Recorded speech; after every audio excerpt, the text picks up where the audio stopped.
Di Indonesia, kayaknya apapun yang dilakukan oleh pemerintah selalu ada pihak yang merasa dirugikan.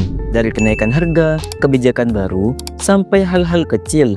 Seperti halnya kebijakan waktu itu, rekening nganggur diblokir, tanah nganggur disita, harga cabai naik, ya jangan terlalu banyak makan pedas. Pertanyaannya, kenapa banyak kebijakan pemerintah sering gak masuk akal dan rasanya leneh?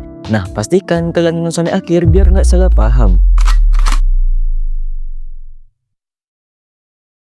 Masyarakat Indonesia wajar kalau punya ekspektasi tinggi ke pemerintah, mulai dari harga sembako murah, lapangan kerja luas, pelayanan publik cepat, jalanan bagus, sampai listrik yang stabil. Tapi sayangnya, realitas sering pahit. Banyak masalah yang nggak bisa selesai secara instan. Gak heran kalau kadang kita iri sama negara tetangga, padahal sumber daya mereka tergolong minim, tapi bisa maju pesat. Contohnya, negara Singapura yang berhasil mengolah sampah menjadi energi listrik. Negara Malaysia yang mengolah kelapa sawit bukan hanya untuk minyak goreng, tapi juga menjadi biodiesel. Brunei Darussalam yang mampu mengelola minyak dan gas secara efisien.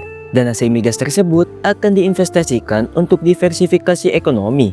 Padahal kalau dibandingin, Indonesia punya sumber daya alam yang jauh lebih melimpah. Tapi sayangnya, hasil sering gak sebanding dengan potensinya. Dan yang gak kalah penting, seharusnya pajak dari rakyat kembali ke rakyat. Tapi kenyataannya, gak semuanya benar-benar kembali. Cerita soal pajak yang gak kembali ke rakyat sebenarnya bukan cerita baru. Dari dulu sampai sekarang, ujung-ujungnya sering berhenti di satu kata, yaitu korupsi.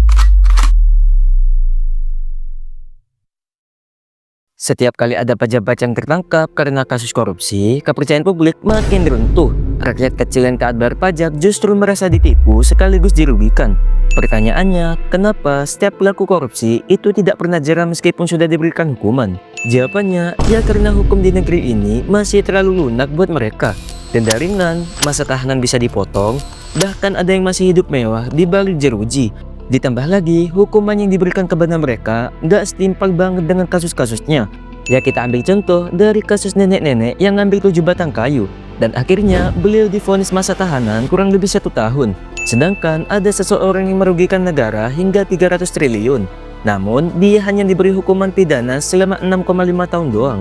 Budaya korupsi yang gak ada habisnya bikin masyarakat jadi muak. Bayangin, kalau korupsi aja udah bikin rakyat kehilangan kepercayaan, gimana kalau ditambah dengan kebijakan yang gak adil? Malah bikin masyarakat makin merasa ditindas. Pemerintah seringkali dinilai lebih berpihak pada kelompok tertentu. Perusahaan besar bisa dengan mudah mendapatkan izin usaha, bahkan mendapatkan berbagai keringanan pajak atau fasilitas. Sebaliknya, pedagang kecil atau usaha rakyat justru dipusingkan dengan prosedur yang berbelit atau aturan yang sering berubah-ubah. Contohnya harga BBM yang naik secara mendadak, sementara pendapatan masyarakat bawah tidak ikut naik. Nah, bicara soal pendapatan, salah satu profesi yang patut benar-benar diperhatikan adalah guru. Guru memiliki peran penting dalam mencerdaskan generasi bangsa. Tapi ironisnya, banyak dari mereka yang justru hidup dengan gaji pas-pasan. Di beberapa daerah, masih banyak guru honorer yang hanya digaji ratusan ribu rupiah per bulannya. Dan gaji tersebut jauh dari kata layak. Padahal mereka tetap dituntut untuk memberikan kualitas pendidikan terbaik dan mengajar dengan sabar. Sering juga terdengar ungkapan bahwa mengajar itu harus ikhlas. Tapi apakah wajar jika kata ikhlas tersebut dijadikan alasan untuk membiarkan guru hidup dalam kesulitan? Ketimpangan ini jelas memperlihatkan bahwa penghargaan negara terhadap tenaga pendidik belum sebanding dengan tanggung jawab mereka. Guru seharusnya mendapatkan perhatian yang sama besarnya dengan profesi lain, karena dari tangan mereka lah lahir para dokter, insinyur, pejabat, bahkan pemimpin bangsa. Jika kesejahteraan guru masih terus diabaikan, bagaimana mungkin pendidikan di Indonesia benar-benar bisa maju? Kalau tadi kita bahas soal kebijakan yang dirasa nggak adil, sekarang mari kita lihat bagaimana dampaknya di lapangan. Terutama saat masyarakat berurusan langsung dengan layanan publik. Disinilah sering muncul cerita yang kurang menyenangkan. Di Indonesia, rasa benci terhadap pemerintah seringkali muncul dari pengalaman sehari-hari. Misalnya, ngurus KTP yang memakan waktu agak lama, pelayanan rumah sakit yang berbelit-belit, hingga pungutan liar yang masih terjadi di lapangan. Pengalaman kayak gini membuat rakyat merasa tidak mendapatkan pelayanan yang baik. Dan karena masyarakat sendiri yang langsung mengalaminya, rasa kecewa itu terasa jauh lebih dalam. Pengalaman kayak gini justru membuat rakyat sering merasa kecewa pada pemerintah.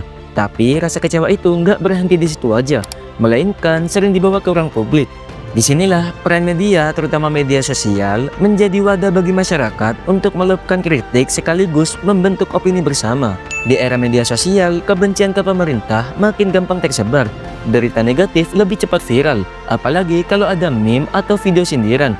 Masalahnya, keberhasilan pemerintah terasa jauh lebih jarang terlihat dibanding masalahnya. Di media sosial, yang ramai justru keluhan dan kritik, bukan pencapaian. Media sosial akhirnya jadi tempat paling gampang buat orang nyalurin kekesalan. Dari satu komentar, lahir komentar lain. Sampai akhirnya muncul budaya baru, yaitu ngomel rame-rame. Bahkan ada yang ikut-ikutan ngomel tanpa tahu masalahnya secara lengkap. Orang Indonesia punya budaya suka ngomel, apalagi kalau soal politik. Kadang gak semua yang ngomel benar-benar paham persoalannya, tapi cuma ikut-ikutan aja, karena lingkungannya juga begitu. Efeknya terbentuk opini massal bahwa membenci pemerintah seolah-olah menjadi hal yang wajar. Jadi, kenapa banyak orang Indonesia benci pemerintah? Karena dari gabungan ekspektasi tinggi yang gak kesampaian, kasus korupsi, kebijakan yang dirasa gak adil, pengalaman buruk sehari-hari, hingga pengaruh media dan budaya ikut-ikutan. Kritik itu wajar, bahkan penting. Tapi kalau kebencian hanya berhenti di omelan tanpa ada upaya cari solusi, jangan harap Indonesia bisa benar-benar maju. Kalau kalian suka dengan video ini, jangan lupa tekan tombol like, share, dan subscribe, biar nggak ketinggalan video menarik lainnya. Ini Valora, tempat buka mata, buka pikiran, dan pertajam cara pandang. Sampai jumpa di video berikutnya.